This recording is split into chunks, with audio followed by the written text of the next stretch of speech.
اور استغفار کا نفع ملتا ہے۔ کیا نفع ملتا ہے؟ وہ سورہ نوح کی آیت نمبر 10، 11 اور 12 میں اللہ نے بیان فرمایا کہ استغفار صرف گناہ سے معافی چاہنے کا نام نہیں، بلکہ استغفار کا تمہیں فائدہ ملے گا۔ کیا؟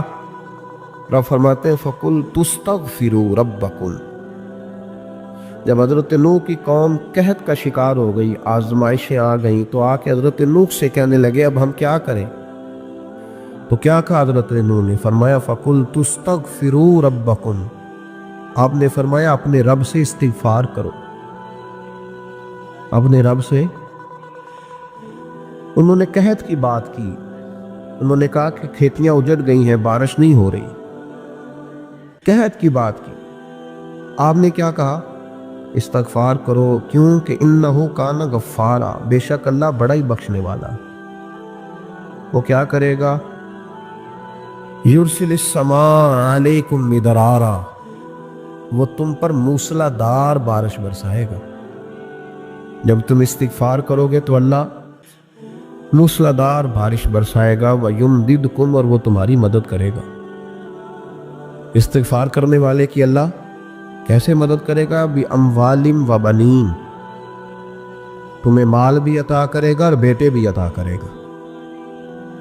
بارش بھی دے گا استغفار کرنے والے کو، اور مال اور اولاد سے اس کی مدد بھی کرے گا۔ وَيَجْعَلْ لَكُمْ جَنَّةٍ وَيَجْعَلْ لَكُمْ أَنْهَارًا، اللہ تمہیں جنت بھی عطا کرے گا اور تمہیں نہریں بھی عطا فرمائے گا۔ انسان اپنی زندگی میں عمل کرنے کے لیے ہمیشہ کسی نہ کسی کی پیروی کرتا ہے۔ بہت سارے لوگ ہمارے میں سے مانتے نہیں ہیں، لیکن سارے لوگ ہی کانوں کے کچے ہوتے ہیں۔ بھائی اتنا فرق ہوتا ہے، کچھ تھوڑے زیادہ کچے ہوتے ہیں اور کچھ تھوڑے کم کچے ہوتے ہیں، لیکن سارے ہی اثر قبول کرتے ہیں۔ زمانے میں، سوسائٹی میں جتنی چیزیں پائی جاتی ہیں وہ انسان پر اثر انداز ہوتی ہیں۔ انسان بہرحال کسی کو دیکھتا ہے، بہرحال کسی کے پیچھے چلتا ہے، بہرحال وہ کسی کو فالو کر رہا ہوتا ہے، کچھ مان کر فالو کر رہے ہوتے ہیں، تسلیم کر کے، اعتراف کر کے، اور کچھ بغیر مانے کسی کے پیچھے چل رہے ہوتے ہیں۔ لیکن ہم کسی نہ کسی کو بہرحال فالو کرتے ہیں۔ دنیا میں جو کچھ بھی آیا نا، یہ بھی تھوڑے سال ہوئے ہیں میرج آل کو عام ہوئے، زیادہ نہیں۔ میں نے خود دیکھا، ہم چھوٹے تھے تو خاندان میں ایک شادی تھی، دادا جی سے کہا گیا کہ میرج آل بک کرا لیں، تو دادا جی کہنے لگے نہیں پتر، تیاں کروں ٹوری دیا نے۔ اب یہ کہ وہ باتیں، یہ بھی کل کی بات ہے، لمبی نہیں، 15-18 سال پرانی ہوگی۔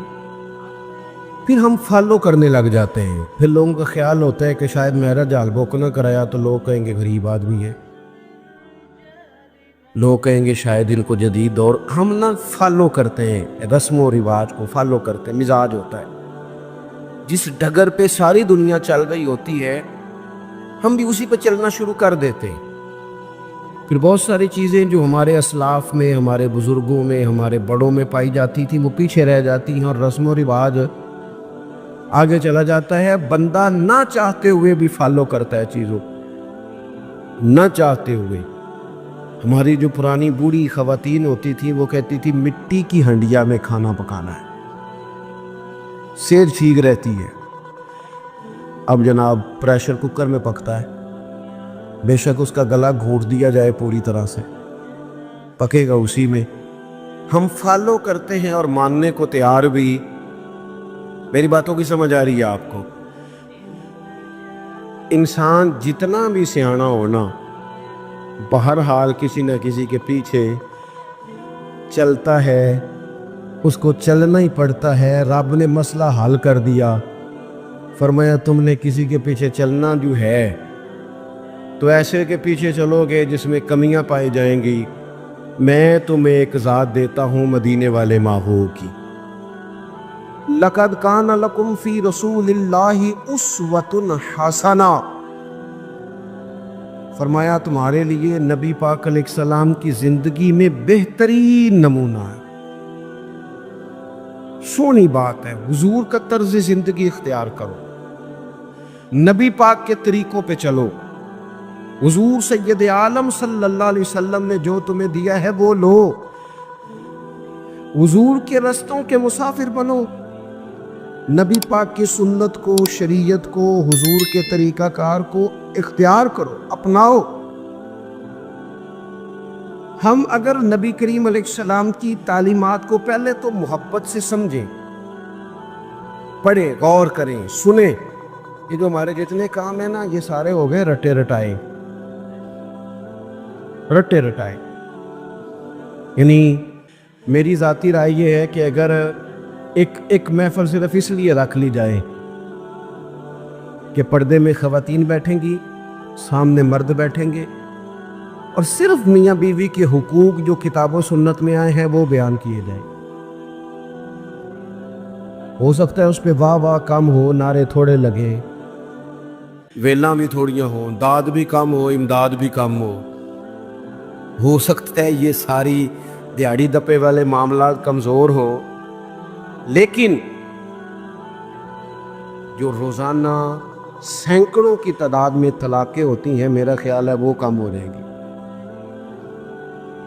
رسول پاک علیہ السلام نے جو خامند کو حقوق بتائے ہیں نا بیوی کے، اور جو بیوی کو حقوق بتائے ہیں خامند کے، وہ احساس والے ہیں، احساس والے، درد والے، درد والے۔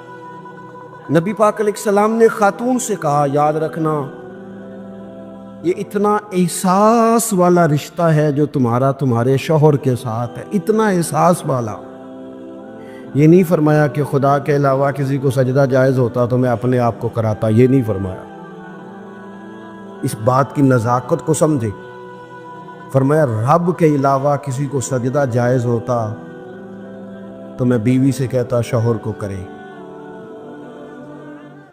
کس حد تک محبوب نے اس نزاکت کو، اور مرد کے لیے بھی اسی طرح بیان کیا، مرد کے لیے بار بڑے اچھے، بڑے جناب بہترین، بڑے چوئی صاحب، بڑے صاحب، بڑے علامہ، بڑے مفتی، بڑے فلان، اور گھر میں موڈ ہی نہیں زیادہ کرتے۔ صبح سے بیٹھی ہے بیچاری، اس نے کوئی بات کرنی ہے تیرے ساتھ، اور یہ گھر کی ساری ٹینشنیں لے کے گھر آ گیا، کہتا میں ایڈا تھکے آیا، تو مینوں گل سنا رہی ہے، تو کس کو سنائے، کس سے بات کرے؟ نبی کریم کا اسوہ حسنہ دیکھیں تو حضور احساس کرتے ساتھ والوں کا۔ ہماری زندگی ہماری ذات سے شروع ہوتی ہے، مینوں روٹی پوچھی جے کہ نہیں، میرے کپڑے استری ہوئے نے کہ نہیں، مینوں پروٹوکول، وہ تو کسی اور کی بھی سوچنا، تیرے سب خوشیاں تیرے ساتھ ہی وابستہ ہیں۔ خدا مجھے ایسی خدائی نہ دے کہ اپنے سوا کچھ دکھائی نہ دے۔ حضور کا اسوہ حسنہ کیا ہے؟ لو حدیث پاک سنو، آپ خوش ہو جائیں گے۔ حضور ایک دن گھر میں بیٹھے بیٹھے مسکرائے اور فرمایا عائشہ جب تم مجھ سے راضی ہوتی ہو پھر بھی مجھے پتہ چل جاتا ہے، اور جب تمہارے دل میں کوئی بات ہوتی ہے مجھے پھر بھی پتہ چل جاتا ہے۔ حضرت عائشہ بڑے تجسس سے عرض کرنے لگی، یا رسول اللہ صلی اللہ علیہ وسلم میں اور آپ سے ناراض؟ حضور نے فرمایا بتاؤں پھر؟ یا رسول اللہ فرمائیے۔ تو محبوب فرمانے لگے تم کبھی کبھی قسم اٹھاتی ہو؟ حضور اٹھاتی ہوں۔ فرمایا جب ہوتی ہو نا راضی تو کہتی ہو مجھے محمد مصطفیٰ کے رب کی قسم، اور جب ناراض ہوتی ہو نا، دل میں کوئی بات ہوتی ہے، تو پھر کہتی ہو مجھے حضرت ابراہیم خلیل کے رب کی قسم۔ پھر تم حضرت ابراہیم کا نام لیتی ہو، قربان جائیں۔ کیا ادا ہے مدینے والے محبوب، کیا شگفتہ انداز ہے کہ جملوں کا احساس کرنا کہ ساتھ والا سوچتا کیا ہے، اس کی کیفیت کیا ہے، وہ کہاں کھڑا ہو گیا ہے، اس بیچارے کے جذبات کیا ہیں۔ حضرت عائشہ صدیقہ تو رو ہی پڑی، عرض کرنے لگی قربان جاؤں کریم محبوب یہاں تک خیال رکھتے ہو؟ کوئی ضروری ہے کہ کوئی رو کے دکھڑا سنائے تو سننا ہے؟ اس کے لفظوں سے غور کرو، اس کے جملوں پر غور کرو، اس کی باتیں دیکھو، اس کی گفتگو کہاں ہے، اور وہ کہاں پہنچ گیا ہے بیچارہ، اس درد کو محسوس کرو۔ حضور فرمانے لگے ہاں مجھے پتہ چل جاتا ہے۔ تو سیدہ عائشہ عرض کرنے لگی یا رسول اللہ پھر قسم ہے مجھے اس رب کی جس نے آپ کو رسول بنایا ہے، میں نام ہی چھوڑتی ہوں پر میرے دل میں ہمیشہ مدینے والے رسول موجود رہتے ہیں۔ تھوڑا سا نا حضور کا اسوہ حسنہ ہمیں زیادہ مشکل بار نہیں ہے، گھروں میں ہے، زیادہ مشکل بار نہیں، زیادہ مشکل گھر میں۔ آپ سنیں جی اللہ خوش رکھے، اور میں جانا تو میرا کام جانو، اللہ آپ کو خوش رکھے۔ تھوڑا ڈاڈا ہوں، آپ میری بات پر توجہ کریں۔ عزیز دوست، ہوتا یہ ہے بس صرف اس معاملے ڈاڈا ہوں، باقی اللہ معاف فرمائے، باقی کام سادہ ہی ہے۔ آپ پریشان ہو گئے، بلکہ زیادہ پریشان ہو گیا بعض دوست، پتہ نہیں کیوں ڈاڈے، بڑے سادے ہیں جی۔ اللہ تعالیٰ ہم سے درگزر کرے، بس قبول کرے۔ آپ غور کریں کہ کیا کہہ رہا ہوں۔ دیکھو ہمیں نا زیادہ مسائل گھر کے اندر ہیں، باہر نہیں۔ کچھ بندے ایسے ہوتے ہیں جو زیادہ وزادار ہوتے ہیں، پردہ رکھتے ہیں، پسند نہیں کرتے، ورنہ گھروں کے اندر کی پریشانیاں بندے کو باہر بھی کمزور کر دیتی۔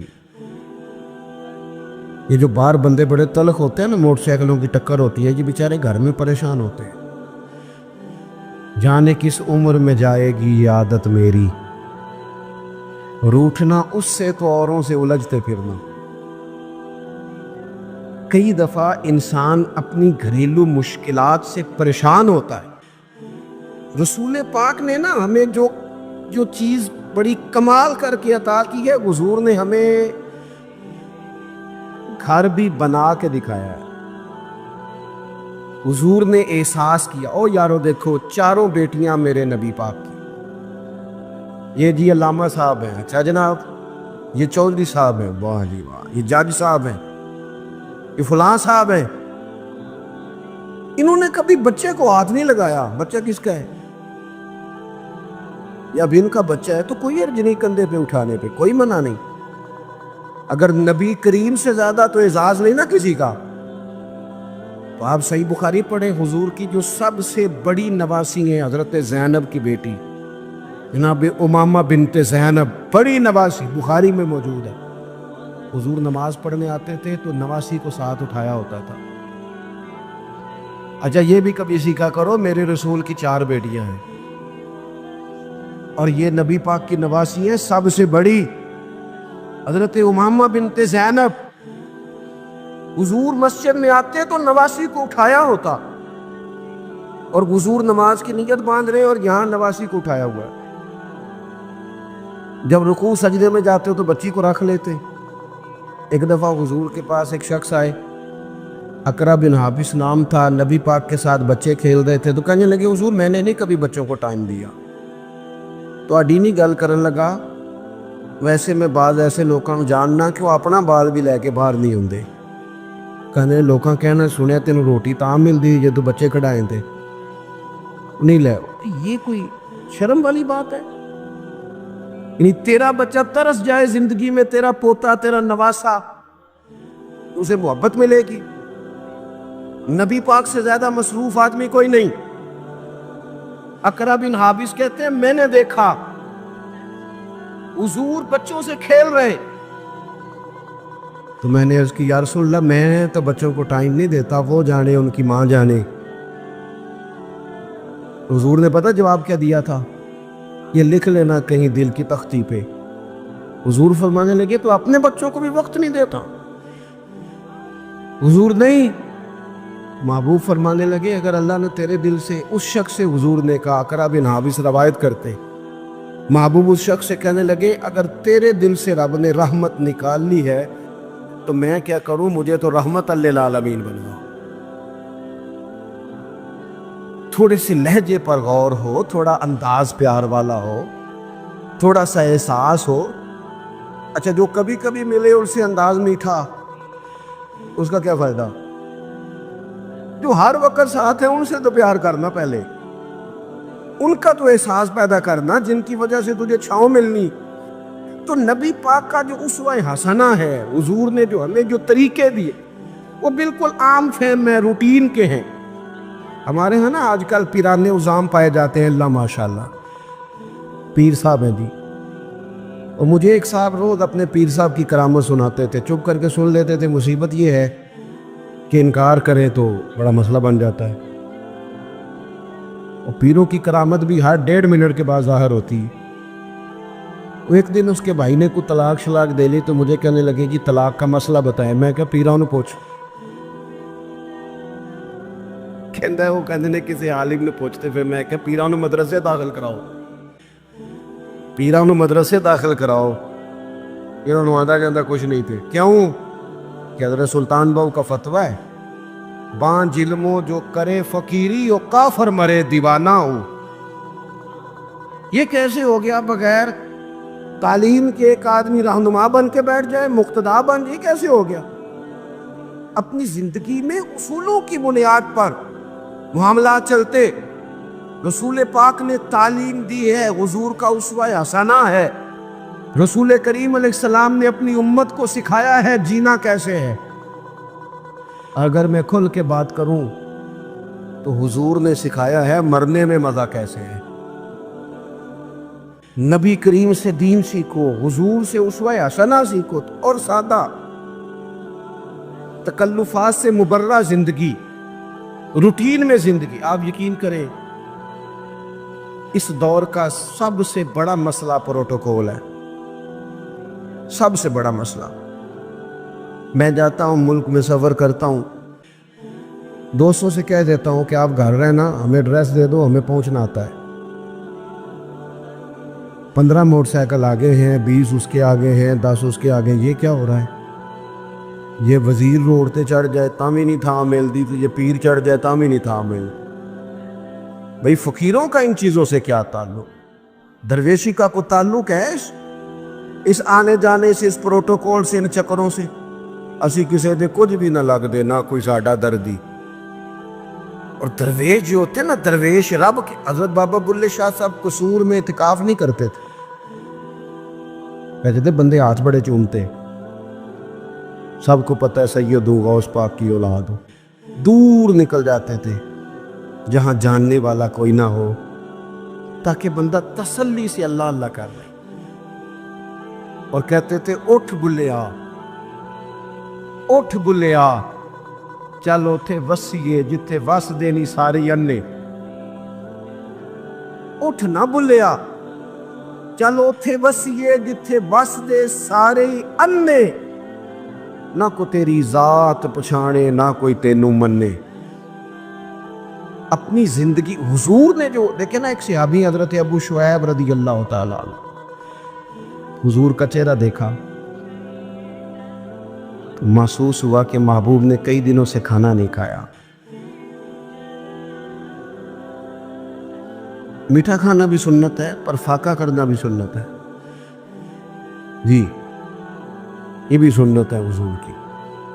اور نبی پاک فقیری پر مجبور نہیں.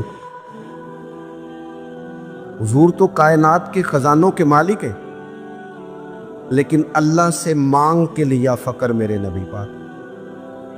کہا ہے اللہ ایک وقت روٹی دے, ایک وقت فاقہ دے. یہ سادگی, یہ عاجزی, یہ حضور کی پسند ہے. اللہ کرے آپ کو سمجھ آئے. ایک ہوتا ہے فقیری میں فقیری کرنا, وہ آسان ہے. ایک ہوتا ہے بادشاہی میں فقیری کرنا. یہ جو مدینے والے رسول نے کی ہے, یہ بادشاہی میں فقیری کی ہے. بادشاہی میں فقیری. سادہ طرز زندگی, لوگ آپ سے مل سکیں, پیار کر سکیں, بات کر سکیں, گفتگو ہو سکے, آپ تک رسائی آسان ہو, آپ کا لہجہ سادہ ہو, آپ کہیں جائیں تو لوگ تکلیف میں نہ آ جائیں, آپ کے 100 قسم کے ناز نخرے نہ ہو زندگی. حضور فرماتے ملت کے جوانوں سنو, یہ شوق چھوڑ دو. کئی دفعہ نا زیادہ دوڑ لگ جاتی ہے تو پیسہ مل جاتا ہے, رشتے پیچھے رہ جاتے ہیں. اس طرح ہوتا ہے کہ وہ ہم دیکھ دیکھ کے نا لوگوں کے